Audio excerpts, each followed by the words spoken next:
ඔයාලා කැමතිද Ludo සෙල්ලම් කරන ගමන් මුදල් දිරන්න? එහෙනම් 24 Ludo game එක අතම ඩවුන්ලෝඩ් කරගන්න. ඔයාලට කරන්න තියෙන්නේ මෙච්චරයි. www.24ludo.com වෙබ්සයිට් එකට ගිහින් game APK එක ඩවුන්ලෝඩ් කරගන්න. APK එක ඩවුන්ලෝඩ් කරගත්තට පසු එය ඉන්ස්ටෝල් කරගන්න. දැන් ඔයාලට මේ වගේ Google Play warning message එකක් පෙන්නනවා. මේක දැක්ක ගමන් ඔයාලා බය වෙන්නේ නැති game එක ඉන්ස්ටෝල් කරගන්න. මේ message එක එන්නේ game එක Play Store එකට submit කරලා නැති නිසා. තව නොබෝ දිනකින් Android වගේම Apple Store එකටත් game එක submit කරනවා. අපි අපේ හැම user කෙනෙක්ගේම security එක ගැන ගොඩක් හිතනවා. ඒක නිසා ඔබ බිය නොවිය යුතුයි. මේ screen එකේ පහළ තියෙනවා more details යනුවෙන් link එකක්. එය click කරන්න. දැන් ඔයාලට පේනවා install anyway යනුවෙන් තවත් link එකක්. එය click කර game එක install කරන්න. දැන් game එක සාර්ථකව install කර අවසන්.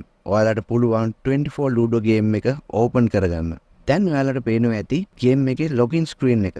sign with Google click කරන්න. දැන් ඔයාලගේ Gmail account එකෙන් register වෙන්න. මේ තමයි 24 Ludo එකේ ප්‍රධාන menu. 24 Ludo game එක ක්‍රීඩා කිරීමට Ccash coin balance එක අත්‍යවශ්‍යයි. game screen එකේ දකුණු පැත්තේ ඉහළ Ccash coin balance එක පෙන්වනවා. ඔබ අලුතෙන් 24 Ludo game එකට ලියාපදිංචි වුණා නම් ඔබට Ccash 30ක් නොමිලේ ලැබෙනවා. එයින් ඔබේ account balance එක වැඩි වර්ධනය කරගත හැකිය. ඒ ඔබට withdraw කරගත හැක්කේ Ccash 300ක් තිබුණොත් පමණයි.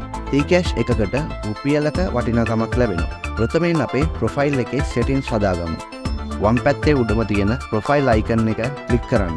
profile එකේ සියලුම විස්තර මෙතන තියෙනවා. ඔබට දිස්වන edit button එක click කරන්න. ප්‍රථමයෙන් ඔබේ නම ඇතුළත් කරන්න. ඉන්පසුව referral ID එක ඇතුළත් කරන්න.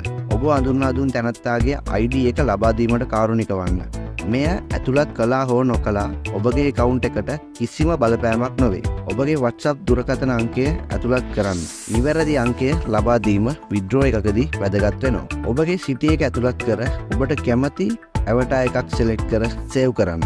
දැන් ඔයාලට පුළුවන් game එක play කරලා බලන්න. ඒ වගේම ඔයාලට මොනාරි ගැටලුවක් තියෙනවා නම් මේ තියෙන අපගේ Telegram channel එක. මේකේ ඉන්න live admin කෙනෙකුට message එකක් දාන්න. ඔයාලා සමග ඉක්මනට සම්බන්ධ වෙයි. ඒ වගේම අපගේ YouTube channel එක subscribe කරන්න අමතක කරන්න එපා. මොකද අලුත් update ගැන අපි නිතරම දැනුවත් කරන්නේ මේකෙන්.